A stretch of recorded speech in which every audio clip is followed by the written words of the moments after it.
Yeah, so let's start officially. Sure. Yeah, thanks, Chef Andrew Wong, again for joining us today, and let's start with you telling us a little bit about, you're a third generation restaurateur, born in London, in Chinese heritage.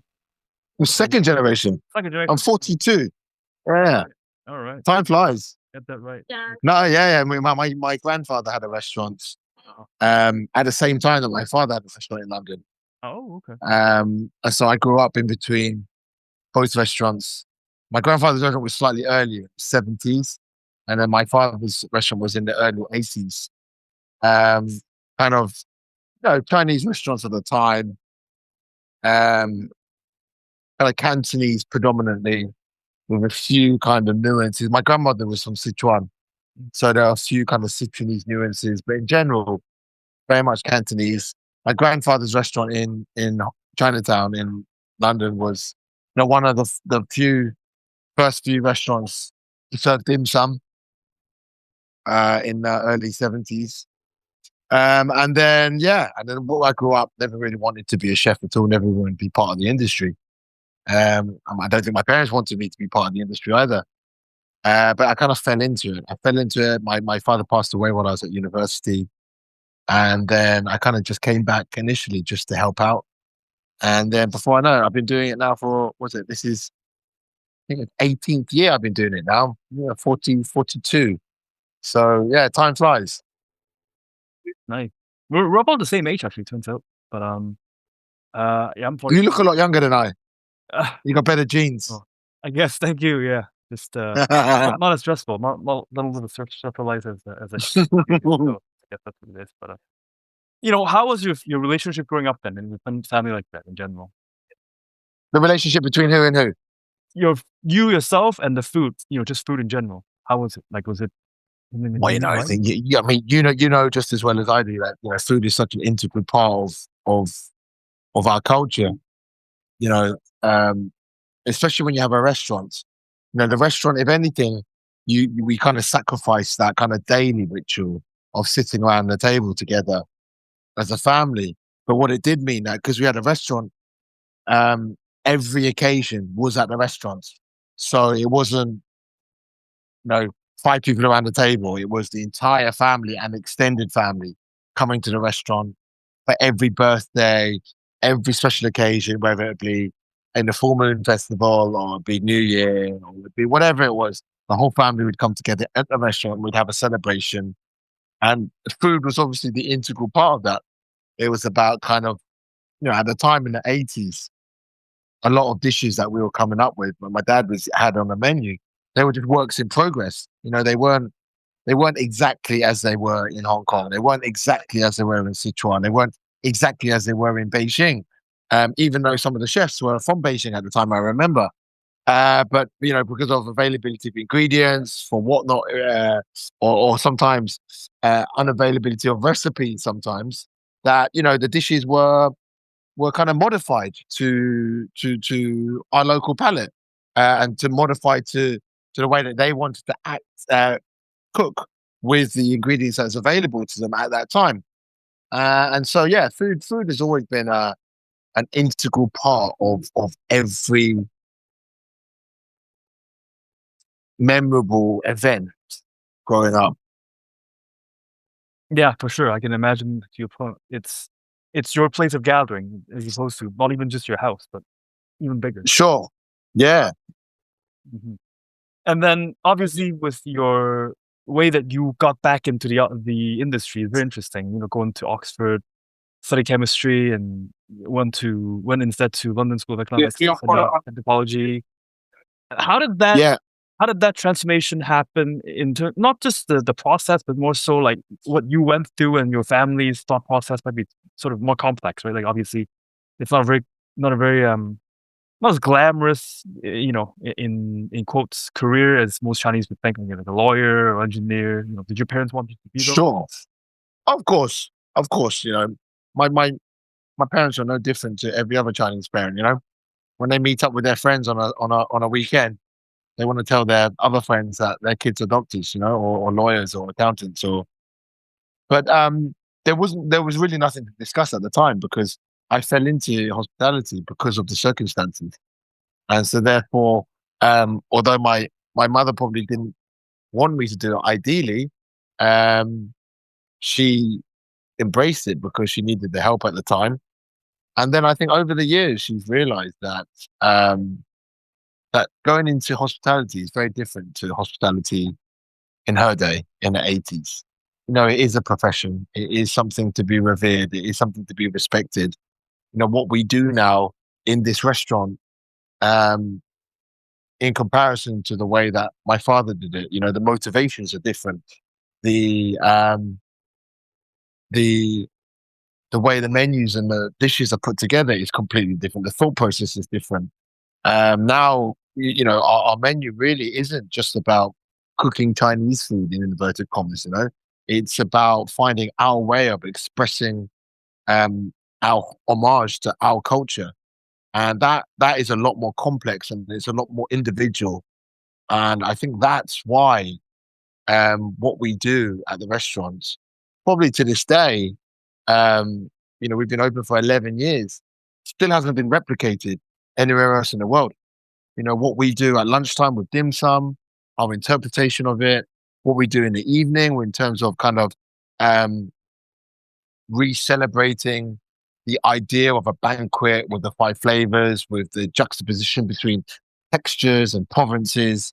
I think, you know, all that culmination coming together as a menu as a whole, it hasn't been, I haven't seen it replicated anywhere in the world yet.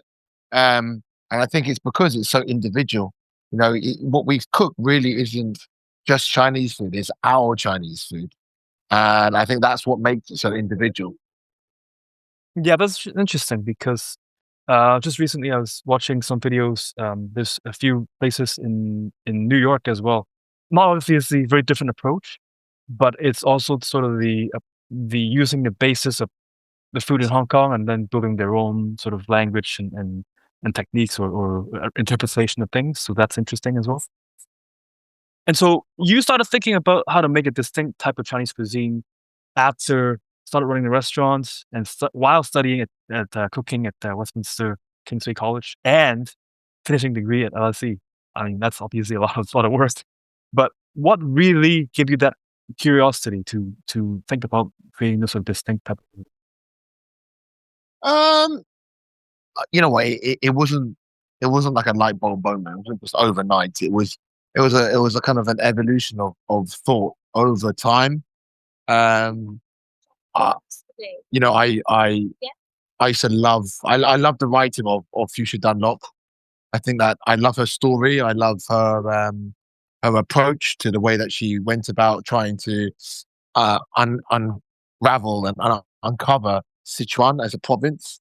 Um, and I remember when I did that, I met someone through her who worked at the institute that she went to in the early 80s when she was at Cambridge, and it was the Culinary Sichuanese Institute, and it's just outside Chengdu, so it's in a place called Longchun, about an hour's drive outside. And somehow I met, I think it was a language teacher who was there through her, and we got talking. And then, you know, I said, "Hey, I'd love to come to the institute to learn some more about Sichuanese cuisine." So she said, "Yeah, yeah, sure. Let me hook you up." Before I knew it, I was on a plane, arrived at Chengdu, um, went to the institute, and then just basically just tried my best to absorb myself into it as much as possible. And it was amazing. It was a really, really amazing trip. Just kind of learning from the teachers because the professors were incredible, like cooks. They're incredible Sichuanese cooks, and learning how they approached cuisine, learning how they approached Sichuanese cuisine in general, which is very different. They used to always talk about how their approach to cuisine is so different to every other regional Chinese cuisine. And at the same time, there was dim sum teachers there who would teach you certain things. And then from there, I met other people. I went to train, dotted around a few other places around China to spend time in their kitchens. And it just kind of, it was very, very kind of organic, the trip, before I ended up back again in Hong Kong. Um, in a hotel there. Um, and it was really just about trying to understand for myself the diversity that exists throughout China and having a better outlook to what cuisine is. And I think people a lot of the time when they look at Chinese food, they look at it as being this one thing. And it's normally people who either don't know very much, um, they're trying to hold on to something. So we get a lot in the restaurants. We get guests who are from Hong Kong or guests from Singapore, who they really hold on to this idea that Chinese food has to be this one thing and one thing only. And if you do anything else to it, they automatically call it fusion. But of course, it's not. And the more I understand and the more I study about cuisine, the more I speak to chefs in Hong Kong and China, their approach is very free thinking, and the way that they explore techniques of the past. The Chinese techniques of the past are probably just as cutting edge. And there's definitely more similarities between Western cuisine and Eastern cuisine than people probably think there is. A lot of the stuff that goes on with the techniques, with the use of ingredients like lard, the increased use of fat, the way that they braise, the way that they double boil, the way that they steam. A lot of the stuff people think that, that technique, that dish can't be Chinese. It must be Western. It's not. I know so many dishes, once you start to deconstruct them a little bit and look deeper into them, they might seem like Western dishes, but they're very, very kind of Chinese, whether it be Cantonese technique or they be kind of Northern Chinese technique. I think that the Chinese repertoire is so vast. Yeah, I mean, I guess that's the part of your 6 months traveling in China and learning about the different techniques and how things are, how people cook and the experience there. And yeah, I mean, even if you look at there's Agnes Chi. Do you know her? She's a food journalist in Hong Kong, and she recently wrote. Maybe she wrote. This, right? I think yeah. Yeah, she wrote a book recently. I forgot what it's called. Something about forgotten flavors or something. Uh-huh. And if you read that book, a lot of the dishes that they're describing, they make out that they're lost dishes. Actually, the way that I've been thinking about cuisine over the past 20 years, I look at a lot of those dishes, but yeah, I can understand that thought process. I kind of went through a similar thought process because actually cooking ultimately is meant to be functional. It's not meant to be, this is Chinese, this is not Chinese, this is Chinese. It's very much kind of like, how do we achieve this end product? And a lot of the time, what Chinese food is, what Chinese cooks are best at is finding a lean, consistent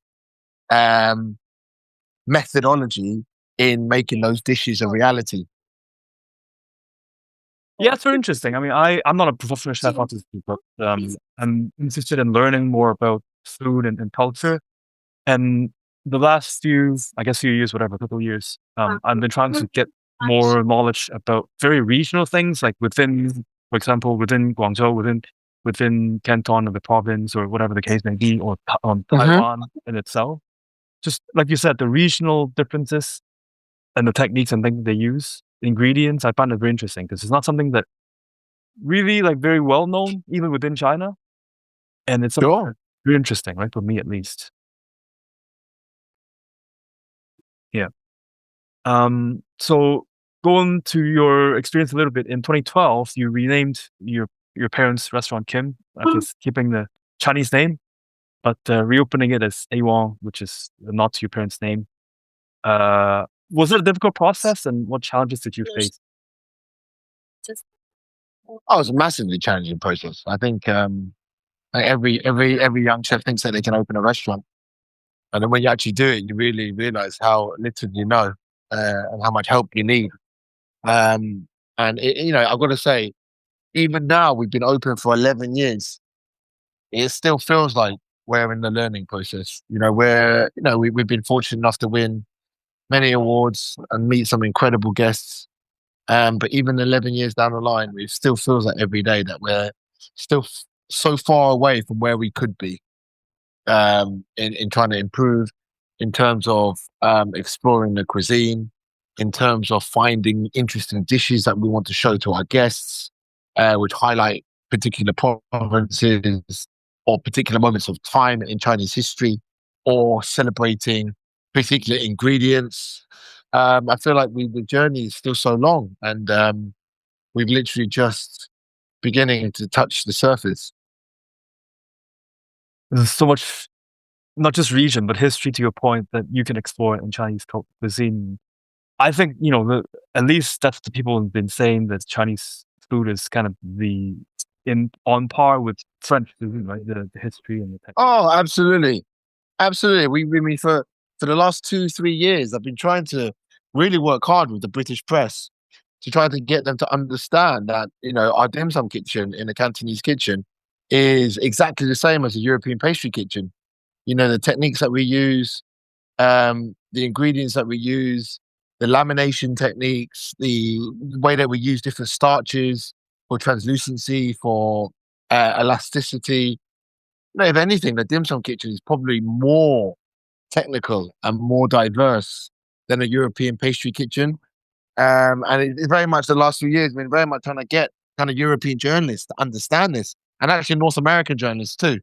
But it's a hard concept for them to grasp, um, and it will take time. But I'm hoping we'll get there eventually.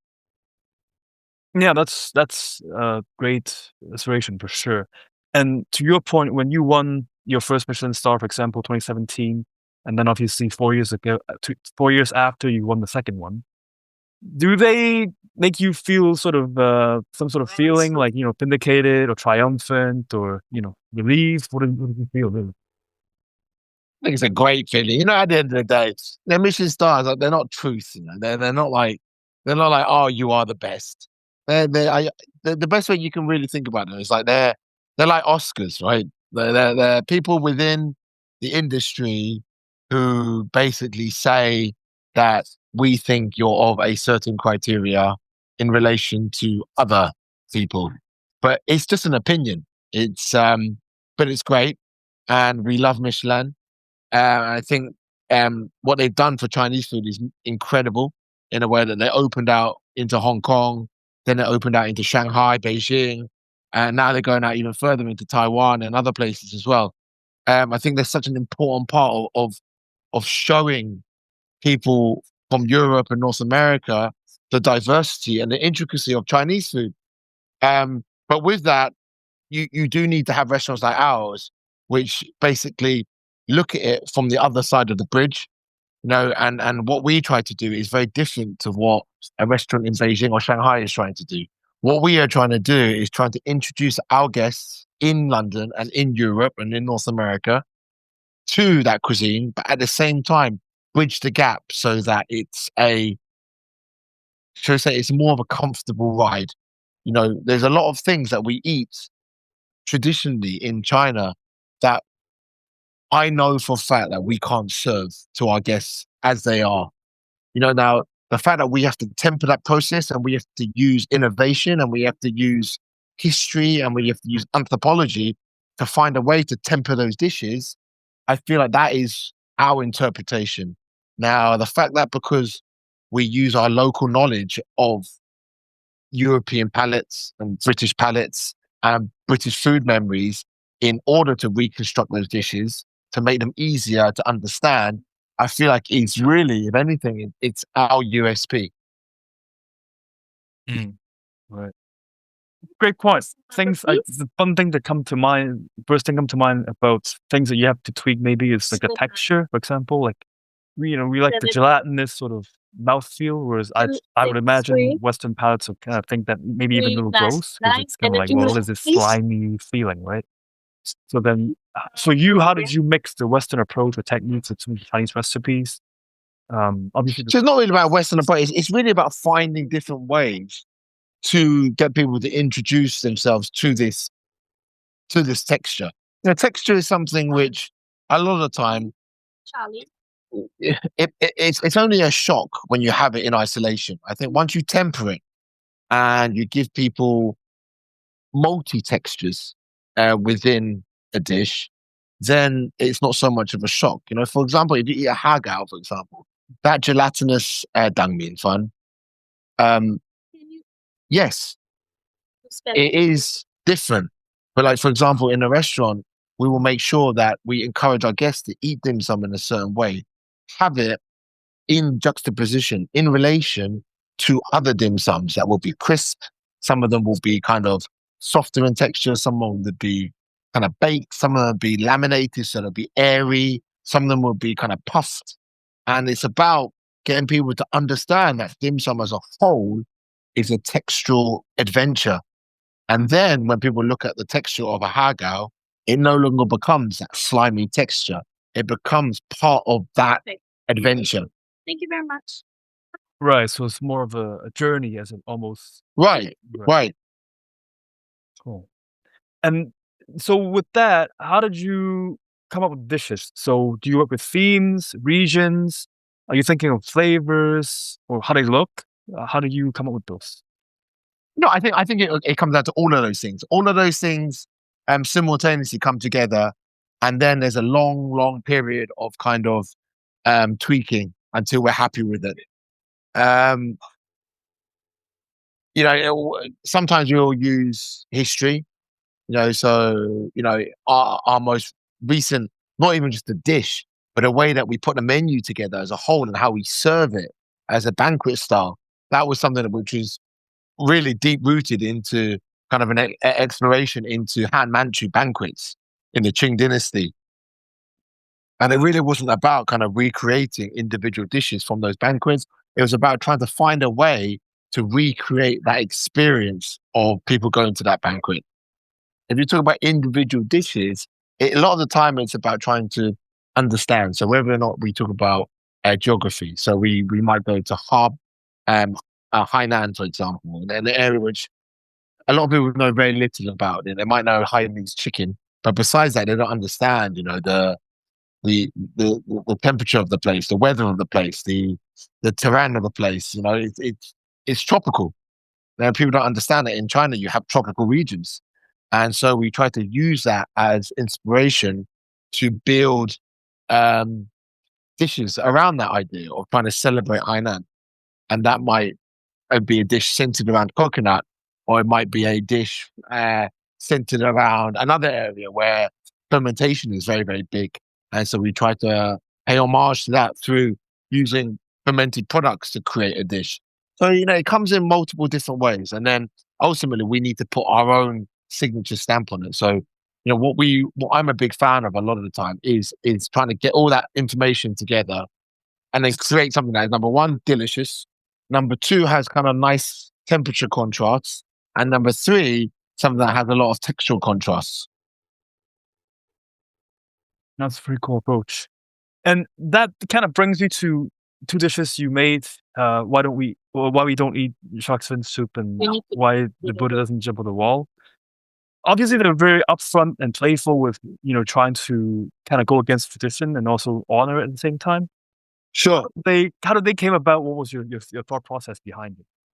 Why did the Buddha not jump over the wall? I've forgotten. That dish was from like 3 years ago. Do you have a picture of it?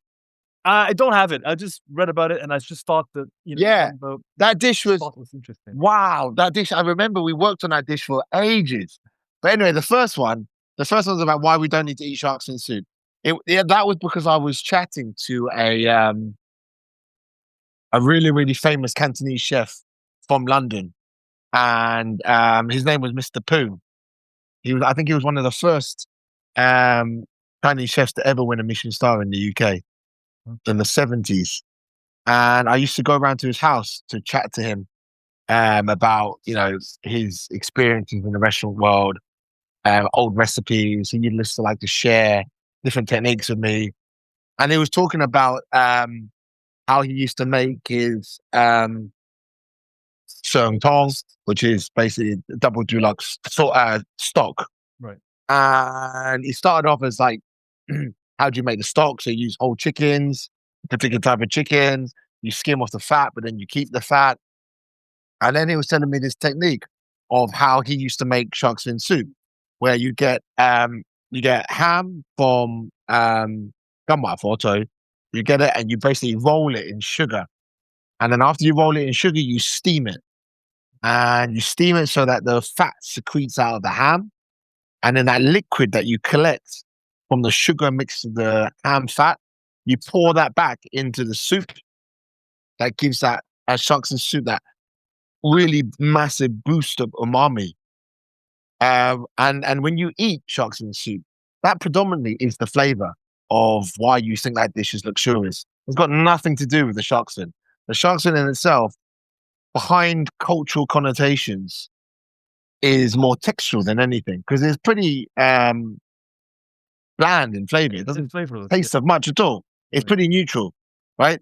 So then I got to the point where, well, we live in a world now. We're in the UK. Is there really that much of a reason to go around cutting fins off sharks and throwing them back into the ocean? Um, and look, I've got no problem with restaurants in Hong Kong selling sharks in. It's an important part of cultural heritage, and a lot of people love it, and it's great, and it's fantastic, and it's good for them. But I think being a restaurant in London, I feel like we have a different outlook on cuisine and what our job is as chefs, and trying to look after the global food cycle is a very big part of being a chef in Europe. And I feel like I've been privileged enough to work in this ecosystem for so long. I feel like if there's anything that we can do to show people how magnificent sharks and soup is, yet at the same time not have to drown a load of sharks, then we should endeavor to at least try. I'm not saying that the dish is exactly the same as sharks and soup, but I do think that it's delicious. I do feel it gives you the textural nuances of shark's fin. At the same time, no sharks were killed. Yeah, that's interesting. And then with the technique that they use, do they collect the gelatin as well, or is it just the actual just the flavor? In what, the ham? Yeah. Yeah, everything that comes out of everything that secretes out of it from the steaming, you just pour into the soup right at the last moment. Oh, nice. Very interesting. Yeah, yeah. I never heard of that technique. So it's interesting that I've had sort of fake shark's fin, whatever you call it, in other restaurants, even high-end restaurants in San Francisco, for example. Mm, That's a very different approach. I think people, at least as far as I know, people usually try to imitate the texture of that crunch, right. a bit of that, you know. But I think they're missing the point then. I think if you do that, not being bad, and many things in the Chinese repertoire have a similar texture to fucking shark's fin. Mung bean noodles, rice noodles. You can get imitation shark's fin, as you said. I can make something out of agar and grate it, microplane it into it. There are many things you can do, but I feel like for me, if you do that, you're missing the bigger point, which is why does it taste so luxurious? It tastes so luxurious because that stock Mm. is mind blowing. That stock is made from whole chickens, whole yellow corn fed chickens. And then from that, you make the secondary stock. From that, you make another stock. And from that, you make the soup. And with that, you put the ham secreted oil in. That's why that soup is the way it is.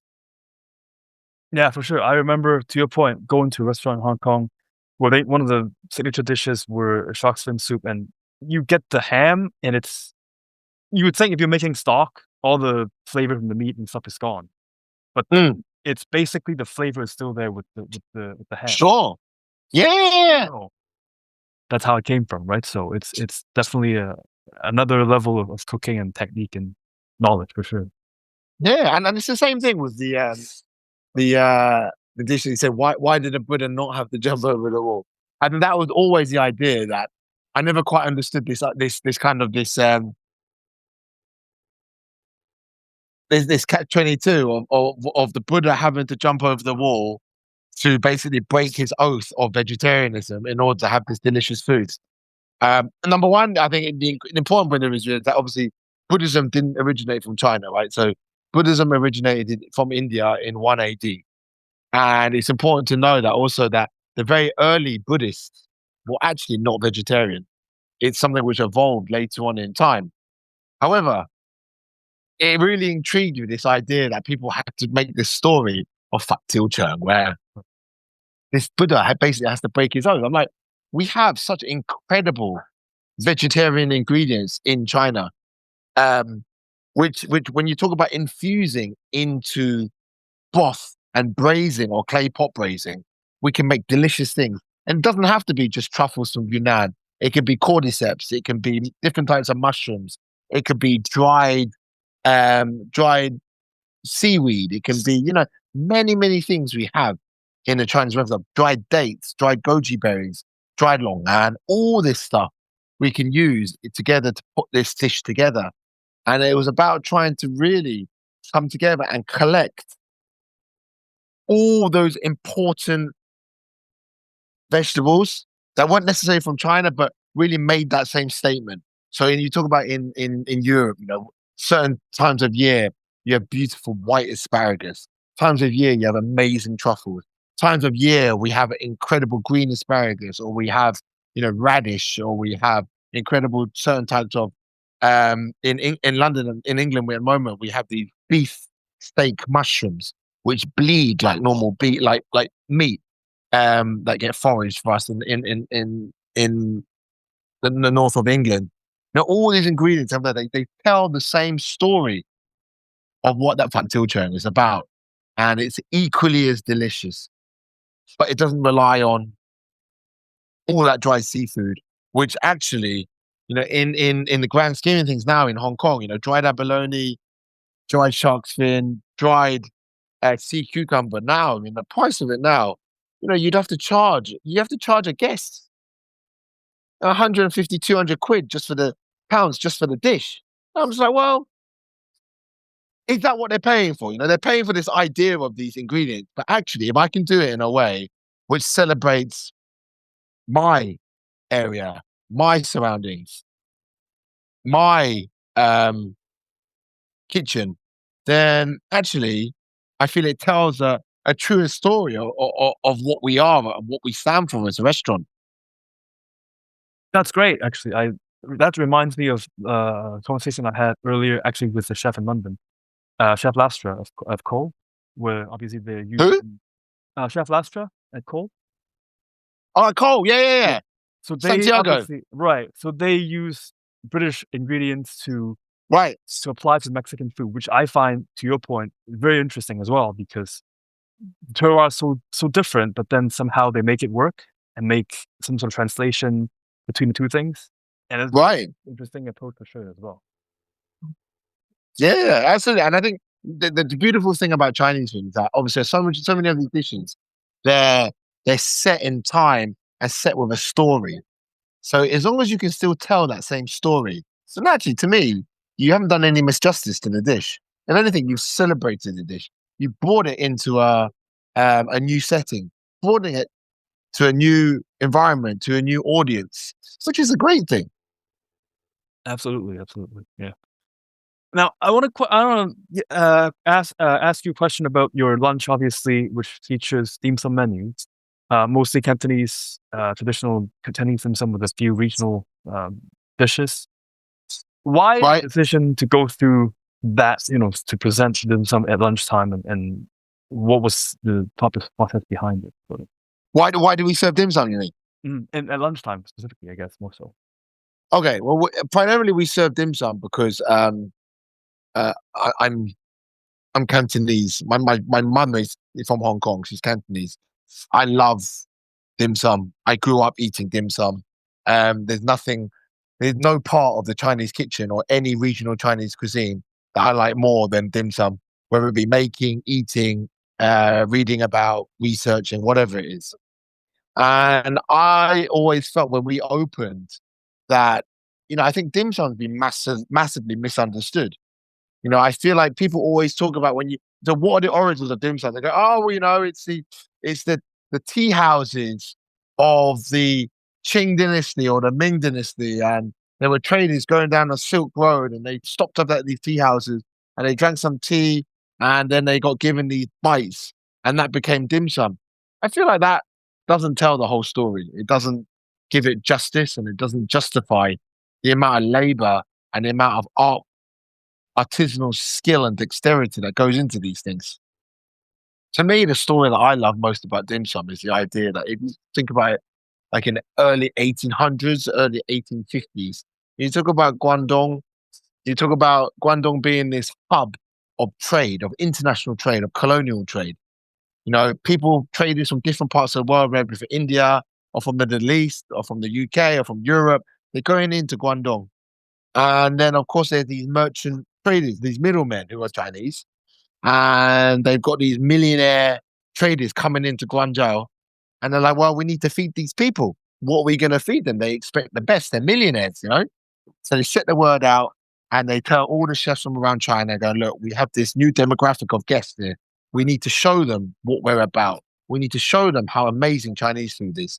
Everyone needs to come to Guangzhou, and we need to start showing them and put together an offering which we feel does our culture justice." So the best chefs from all over China, they go into Guangzhou and they start creating these small little bites, which are dim sum for this new demographic. Now, to me, that says so much more about what dim sum really is. And if you talk about ingredients, it's also a time now when you're talking about post Columbian exchange. So you've got a lot more variety of ingredients. You've got tomatoes, you've got chilies, you've got, you know, courgettes. You know, at the same time, you've got ingredients from from Britain coming across and from Europe. So you've got access to different fats now. You've got butter. You've got different flours available. You've got different starches available, and that becomes the focal point of when chefs start to manipulate this stuff in a moment of time in order to create something which represents our culture. And of anything, I would like our work to be is I would like it to be a representation of our celebration of our culture, which to me is no different to what was going on back then. You know, I'm sure there are people in China then go, "Well, shit, you're putting butter inside that dim sum. It's fusion." But it's not now. You know, 150 years down the line, nobody gives a shit, right? They just got butter in or not. But in dim sum, we use butter. I've made dim sum in Sichuan, Beijing, Xinjiang, Hong Kong, London, Paris, Dubai. We use butter in all dim sum nowadays. We don't use lard. It's bullshit. Everyone who tells you that we only use lard, it's not true.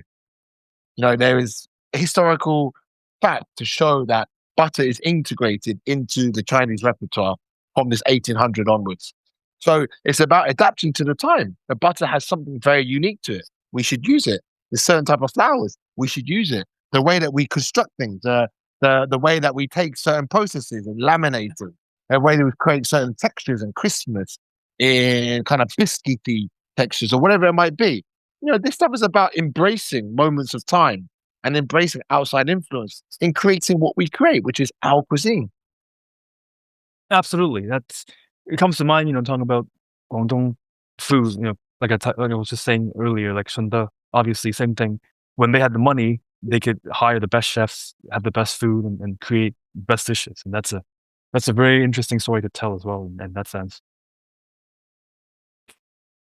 Um you're obviously talking about dim sum is one of your favorite foods. So I'm gonna ask you a question related to that. Sure. What's your favorite regional cuisine and dish, and also outside of China, do you have a favorite go-to food? I mean, so I love dim sum, right? So again, you could argue, is Shanghai dumpling a dim sum? I'm not sure. Um, Probably originated from Shanghai, but in all honesty, nowadays, if you go around to all fine dining restaurants in Hong Kong, that Shanghai dumpling that you're eating is not the original Shanghai dumpling. That one is the original Ding Tai Fung Shanghai dumpling, which has been refined over the last 30, 40 years. The idea of the thin, translucent pastry. But that's the idea that we've taken in trying to refine our ones, in laminating that pasta dough in order to make it super thin and translucent, but at the same time hold the soup in place. But the meat that goes into it, we like to inject the vinegar into it before we serve it to the guests. And we like to serve it with a little bit of candied ginger and a little bit of pickled tapioca with it, just to give it a little bit of balance. Um, so yeah, that is one of my all-time favorite dim sums. I love Chinese breads, because they're so different to Western breads, right? Western breads, everything is very kind of um, fermentation, sourdough heavy. Whereas I think the Chinese repertoire a lot of the time is, if anything, beyond flavor, it's also very big on texture. But things either need to be airy, or they need to be a little bit dairy, or they need to be dense. And I love this idea. I love airy breads. And then if you're talking about outside of Chinese food, I love a lot of different cuisines. Um, I've been fortunate enough since we've opened a restaurant to, travel the world. And, the more I look into food and the more I research food, the more you realize that actually there are more similarities between cuisines and differences. Every culture around the world has a dumpling. Every culture in the world has some form of bread. Every culture in the world has some form of noodle. Every culture in the world has some form of, you know, lamination, if anything, whether you call it a baklava or you call it a brick pastry or you call it a millefeuille or you call it a croissant or you call it a tassel sol, whatever it is, all these things, if anything, humans are very resourceful and they get them and they use their technique and they use their skill in creating these different textures. And, I love all cuisines a lot of the time from all parts of the world. The joy that I have most is trying to find those similarities and trying to map them back to China. That's a great point. I just recently, obviously, when I went back to Hong Kong, I went to Bakehouse where they served the sourdough egg tart, which is very Sure. interesting because you get that, to your point, because it's sourdough, the dough is not just so more singular flavor, it has that sort of complexity. Was it Bakehouse sourdough egg tart? Yeah, on top, yeah. Was it crispy? So it's not as crispy as you think, but it is more crispy. So it is close to Oh, really? something. Bake. Yeah. I'll look it up. Yeah. Bakehouse, Hong Kong. Where is it in Hong Kong? I've never tried it. One in Wanzai, one in Zhongwan, one in Chinatown. So they have Okay. was three I guess branches. Egg tart. Is egg tart their signature thing? I would say so, yeah. Oh wow, I've never seen this before. Yeah. Oh, it's a French guy. Yeah. So I think he moved to Hong Kong and then that's what he did. Oh, I see. Oh, so it looks like a pole tart. It is more like that. So the top is caramelized. Yeah. Okay. Is it crispy? No, No, the top or the shell? the pastry. The pastry is it's a little crunchy, but not as crunchy as you think like a good croissant, not like that. So it still is a little bit little close to sorbet on top, a Okay. little bit, yeah.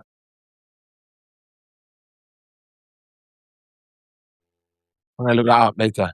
Yeah, it's good. So, in all honesty, what it comes down to is this: um, whatever you say, you still prefer an original Dan Tart, right?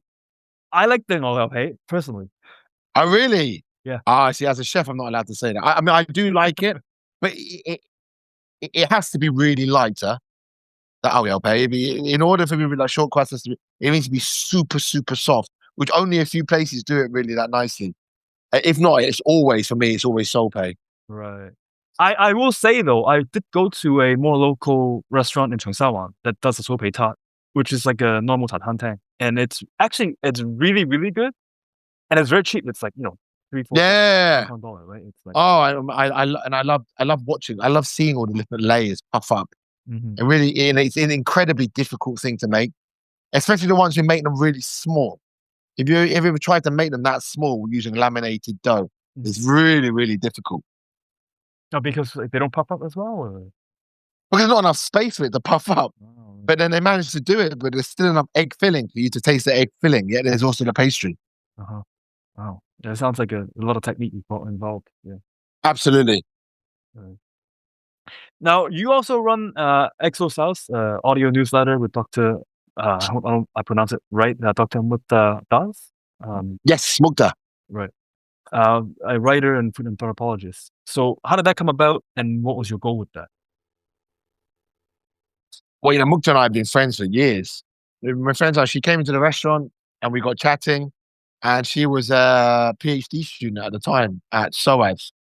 And obviously she was like, oh, I told her that I studied anthropology at LSE. And we got chatting, she bought me some books. And then we started texting, different stuff that I was looking through her material and going, well, what about this? What about that? And then it was very organic. We met up for coffee a few times. And after making coffee, we did some work together. And then I went down to SOAS a few times and met a few of the other researchers there. And then she went off. She went to do some field research in Hong Kong, Guangzhou, Taiwan. So we chatted while she was out there. I knew some people. She was doing her field research, and then over the years we've just kind of collaborated on more and more little things, until the point where she said, "You know what? It'd be really cool to kind of put some of this down and record it." And they were never meant to be anything more than just recordings of our conversations. Um, I like to think that it's a similar thing to the Bruce Springsteen and President Obama chatting, but but one day.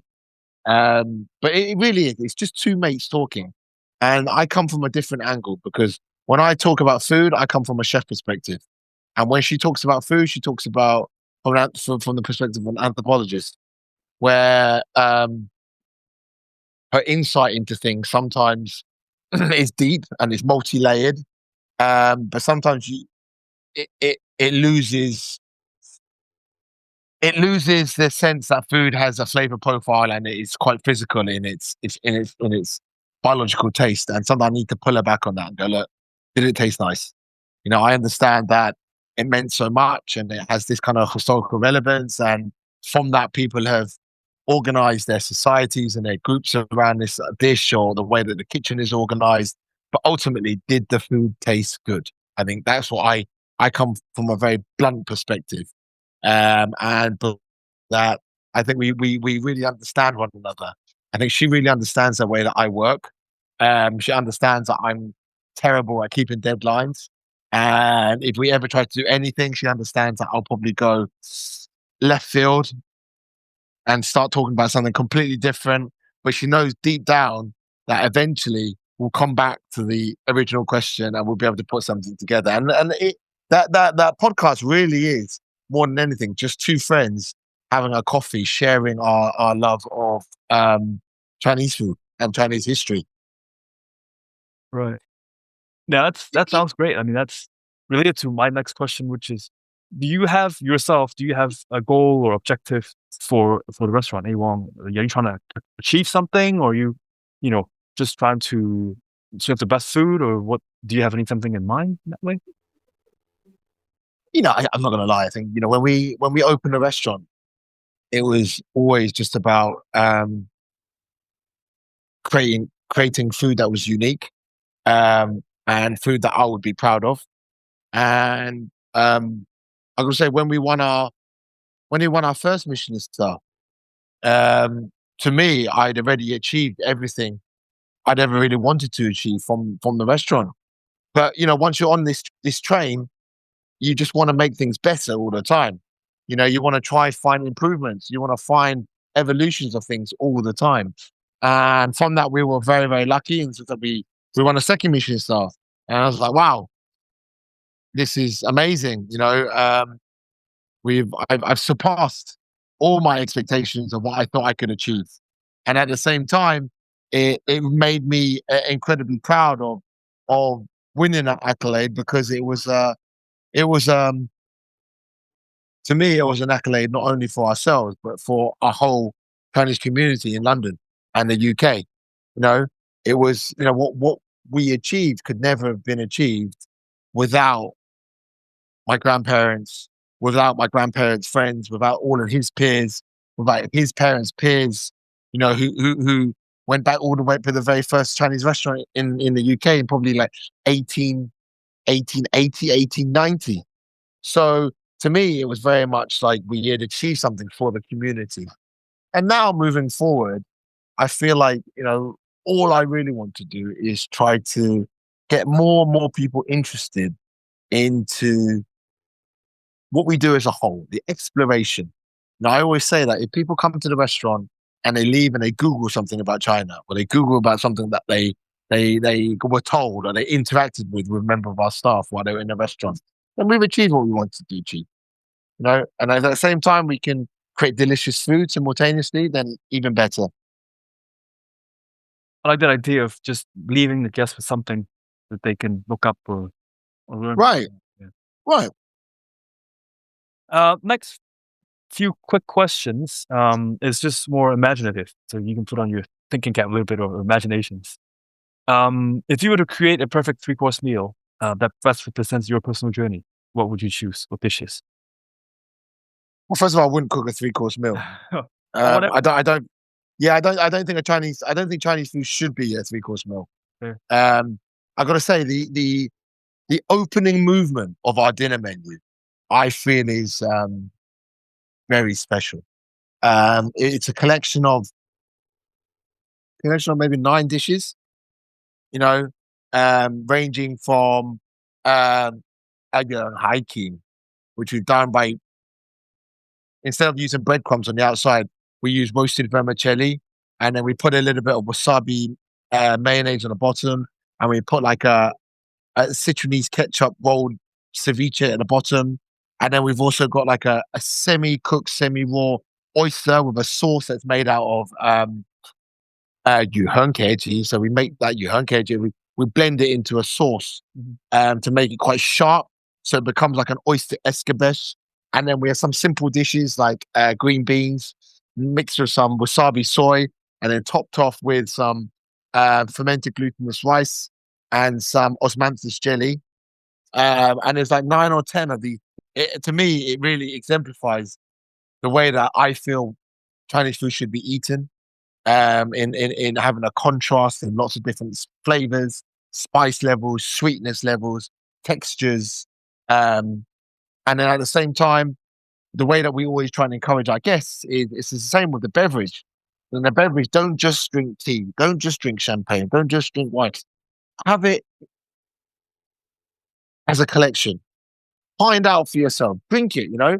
I always say in a Chinese banquet, you're not just going to drink tea. You're going to be downing shots, having tea, having another drink on the side.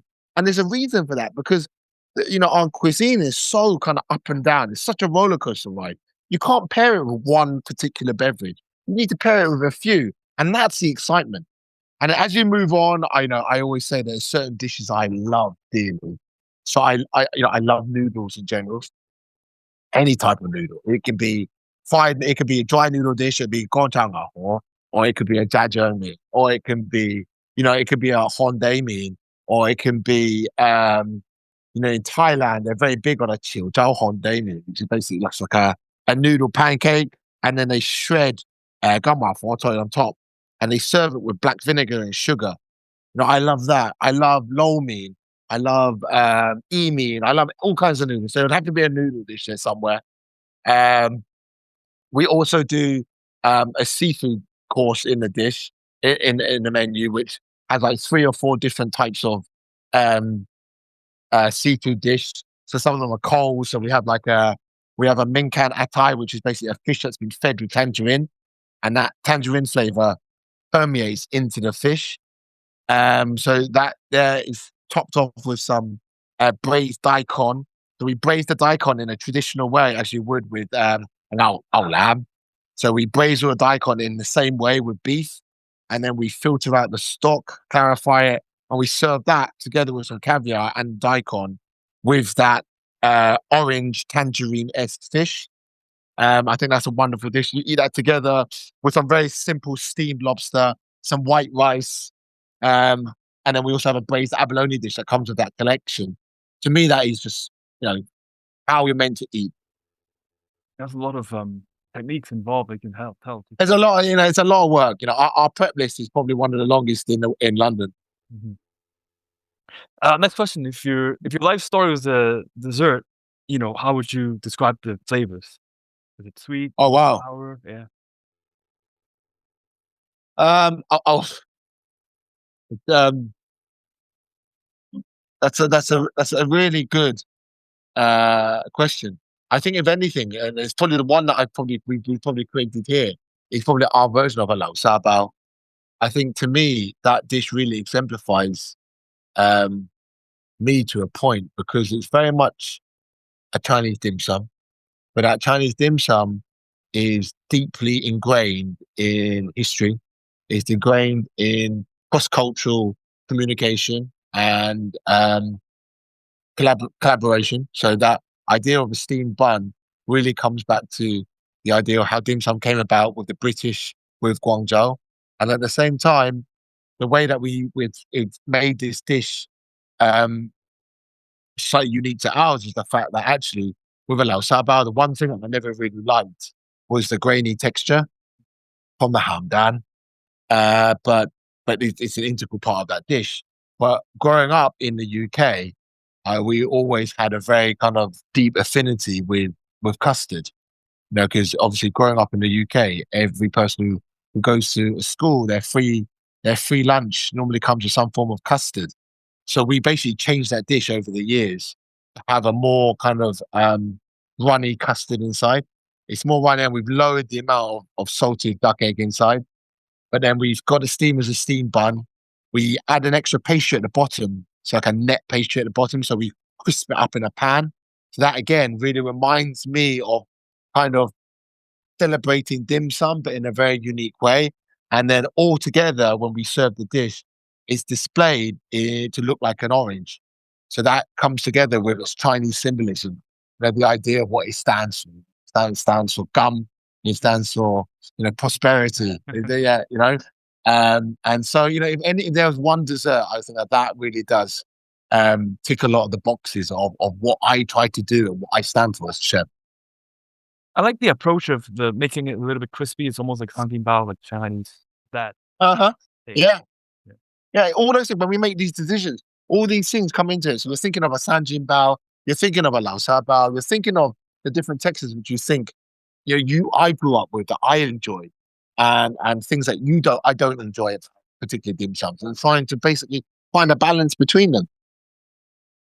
Yeah, that's a very good point. And next question related to that would be, if there's something that you would leave out as if your personality was a dish, is there something you would leave out or something you would put in? Um, no, not really. I'm very open when it comes to all dishes. There's very few dishes I don't like. Um, I don't think I wouldn't know I what don't think I obey that thought. I I love Yao Bei Dan. I do. I just prefer the Soul Bei Dan only because it requires so much more skill to make. Fair enough. Fair enough. That's a true chef. Next question would be in 2050, so in 25 years' time, the world now runs on something. What do you think the world runs on at that point? What I don't know much, but what I do know is that in 2050, I think global cuisine will be highly influenced by the Chinese repertoire. I think if I look over the last 30 years of the way kind of global gastronomy has picked up trends, whether or not they look to Japan a lot of time for technique, and then they look to kind of Scandinavia, then they look to Spain for technique. I honestly feel like a lot of people now are looking to China and looking at the stuff that we do in our kitchens and going, you know what, I want to integrate that into our cuisine. And I think that what you'll find is by 2050, you'll have a lot of Chinese technique being integrated into kitchens around the world. Oh, that's interesting. I never actually thought about that way. In terms of techniques that there's always the trend, like you said, going from different countries, right? But I never actually thought about that trend would basically go to China. Actually, that's interesting. 100%. 100%. I mean, even over the 20 years that I've been cooking, the amount of interest that has risen um, of what we do and how we do certain things, it's never been more than today, and it's only going to get more. People always intrigued. How do you do that? How do you make bucking up? How do you make seal yuju? How do you make all this stuff? They want to know how because these techniques are so unique to the Chinese repertoire. People in Spain think that their suckling pig is the best in the world. I'm like, dude, have you not tried a Chinese Cantonese suckling pig? That skin is crispy. Your skin is chewy. In Spain, suckling pig in Canton in Hong Kong, that is proper crisp. That's proper. It's crunchy. Crunchy. That other stuff that you get from around the world that they do with suckling pig, it's like chewy and it's just a bit of a crunch. Doesn't even touch the technique that we're talking about. Yeah, for sure. Even cereal, something like that. Like I'm trying to Yeah. do something at home, and there's different. You saw or you cut it or you dry it.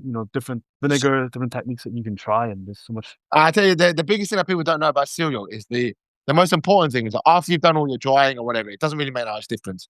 The most important thing is when you cook it the first time, you need to turn the fire up super high so it blackens the whole of it. Uh-huh. And then after you do that, you scrape all that black off. Mhm. Then you brush it with oil. Then you put it back in again, and you do that 3 times, Uh-huh. and that will remove all the chewiness. But it'll give you the crisp song fa kind of mouth texture. Oh, interesting. Never heard of that before. Interesting. Might try that. Might take me 2 years to master it, but it sounds like a good project. Yeah, give it a go. But don't burn your house down. And don't blame me if you do burn your house down. I won't put your name on the in the insurance. Last question. Thanks again, Chef Wong, for being so generous with your time. What's next in your near future? Anything exciting you're working on you can share with us?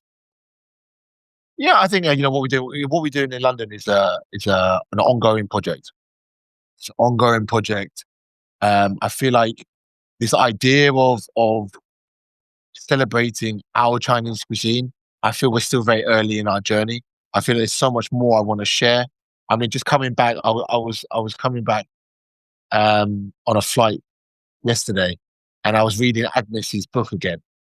And she had this one dish which is I can't remember what it was. It's like steamed velvety chicken with whelks and ham.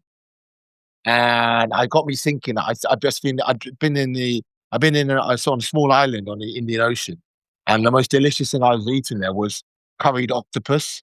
Mm. In my mind, I'm like, we could get this steamed velvety chicken, and then we could put a little bit of maybe some curried whelk, so it's like dong fong lo Okay. on top of it, and then we can put some ham onto it. And I think if you were to eat that, the mouth texture and the flavor, and then I was still looking at the sauces, and there was like a recipe in Agnes's book about a super reduced razor clam sauce. I was like, if you could put that together with that dish, it would be absolutely mind blowing. Wow. Yeah, that sounds very tasty. Actually reminds me of what I'm the last few years, whatever you call it. I'm also interested in just learning about more traditional Chinese medicine or herbs, Oh yeah, using that, to make dishes better. There's a lot of obviously philosophy and learning about the right. seasons and how you use these herbs, and you don't want to kill someone. But the idea of it, I think, secondly, something like that, right? How do you use herbs and stuff to help your health? That idea, I think it's very untouched, obviously, still in even normal cooking, let alone high-end cuisine. So that's something for me, it's just something that I'm interested in learning, right? So Regards that point, I think the important thing to remember is actually in Chinese cooking, there is no differentiation between TCM and food and cooking in general. right. And I think a lot of the time people think that there is a distinction. There isn't. The way that we use ingredients, the way that we use berries, dried seafood, cassia bark, angelica root, cordyceps, whatever it is, all this stuff is centered around the fact that food is medicine. Um, and it is medicine, but it's also meant to be delicious medicine. But yeah, there's a really good book on this. I was reading through it recently about Chinese medicine. It's quite long winded though, and trying to and before you even start to read it, you have to read an entire like 50-page introduction on Right. the yin and yang and the whatever the points of the body and that is quite hard to understand, But the interesting bit I did remember was that a big part of that culture was understanding the difference in philosophies behind what medicine even is Mhm. in the East versus what it is into the West. And I think because I grew up in the West, it's quite hard to then reprogram myself into thinking it in that perspective. That medicine isn't meant to um, be a quick fix. Medicine is meant to be preventative. It's meant to be an ongoing thing that you take to ensure that you don't get to that point where in the West you have to give yourself chemotherapy or whatever it is. And I feel like all these things it goes so much deeper than just this herb does this. Well, it might help you with digestion, but if you're already suffering from indigestion, it's too late. You know, the whole point is that you have it on an ongoing basis, and you train your body to have a balance so that you never have that problem to start with. Yeah, that's for sure. The hard part is to learn the background of it, all the history and how you do Right. certain things and how these 5 Hmong, all that stuff, how that stuff work, right? And that's for Yeah. sure what's challenging. That one thing that I will say I've had success, quote unquote, is using ginseng as a dessert flavor. Just at the end, that little Yeah. like sweet flavor. I You like like that. it? Yeah, so I put it into a cheesecake, so you get a Oh little bit of wow. that. Yeah, at that little finish, I find it really good. I find it personally. Do you not do you like that? I always get that like final hint of bitterness that comes out of ginseng. It is, yeah, but when you mix a certain things, for example, one thing I notice is like artichokes. Okay. So you know how there is a M flavor to it as well. There's a note. Right. It actually works really well. For example, if you make like a soup from both ginseng and artichokes, Oh, they amazing. really mix. Yeah, they mix really well because they both have that finishing taste, and it rounds up. Yeah. Yeah, Oh, that's interesting. yeah. I might have to get some artichoke and ginseng on the go. Try that. I'd be very honored if you somehow mix a little bit of that idea. I'll be like, Yeah. wow, I What type of love to artichoke do are it. you talking about? You talking about globe artichoke or Jerusalem artichoke? No, go. So like the Roman, the Italian one. Okay. Yeah, Oh, amazing. yeah. So yeah, try that if you like it and see what you can. I'm sure you Will make a do. Will lot do. better stuff than I do, but just something that I doubt it. I I played around with. doubt it. But look, man, thanks, Chef. Cool. Being a Absolute pleasure.